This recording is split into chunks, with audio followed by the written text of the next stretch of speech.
What's up, Zoms? Today we're going to take a deep dive into Grace Ashcroft, the newest character in the Resident Evil franchise and one of the stars of Resident Evil 9 Requiem.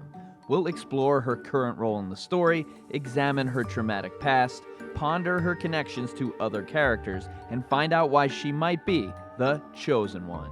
To get started, let's go over what we know about Grace. Our examination starts in the FBI Midwest Field Office in a messy cubicle. This is where we see Grace Ashcroft, an unorganized yet extremely focused FBI analyst. According to the real-life FBI, analysts do not carry guns or arrest people. So don't get it twisted, Grace is not an FBI agent. She's more like an FBI nerd. She probably has some basic training at the gun range, but she's not a badass hero, at least not yet. Grace, like most analysts, is probably detail-oriented, logical, and good at problem-solving. But in the trailer, we see another side. We see a very nervous and jumpy person, and someone that lacks strong interpersonal skills.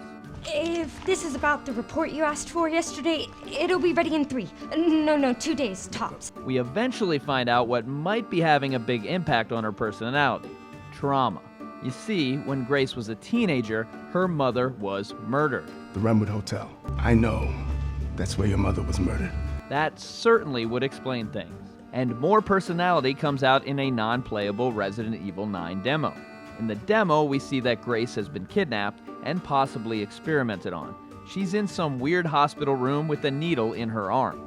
A few lucky people got to play the demo, and reports were that Grace does escape, but her character is like super scared, like freaking out, like not a hero.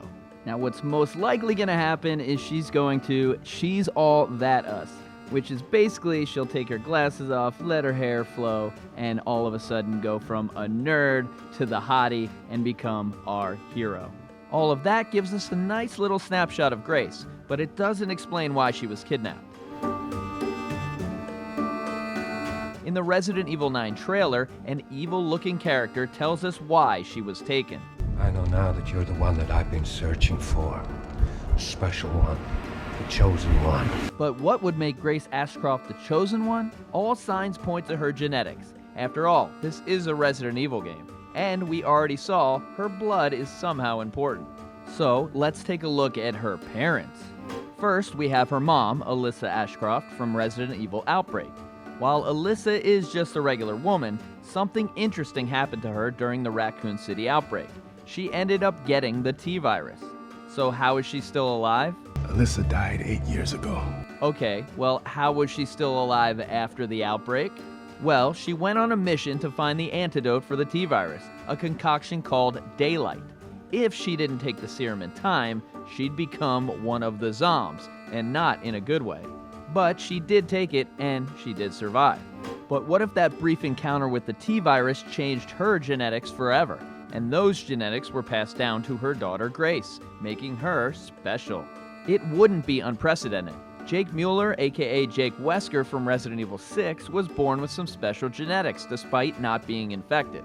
His father was Albert Wesker, and he passed on the special traits to his illegitimate son through his birth.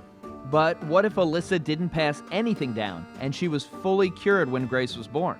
In that case, we have to look at the father. If the father was the one who passed down the special traits to Grace, then it could be anyone. But the person it really could be, we just talked about. That's right, Albert Wesker. What if Wesker is Grace's unknown father, and we have another Jake situation? Alyssa could have very well had an encounter with Wesker as she was investigating Umbrella. If she's wearing this outfit on the subway, imagine what she's wearing for her interview, and maybe he slipped one past the goal. We did a whole video on that topic already, but to sum it up, if Wesker is the daddy, then Grace surely is a Chosen One. The key phrase that really gets me is the Chosen One. It seems so familiar. So let's take a step back from Grace and look at some more Resident Evil Chosen Ones, the Wesker children.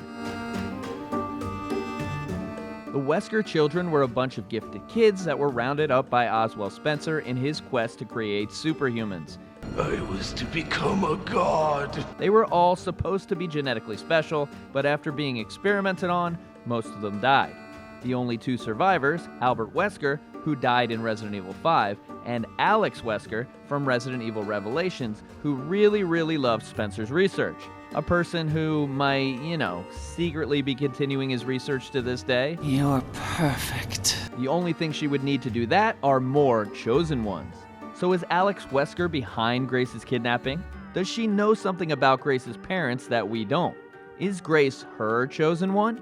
So many questions, but that might have to be another theory video. From what we've seen so far, it looks like Grace is kind of a meek young woman who is about to have to grow up real fast. Where have I seen a regular person transform into a hero through the course of a game before? Oh yeah, Resident Evil 7.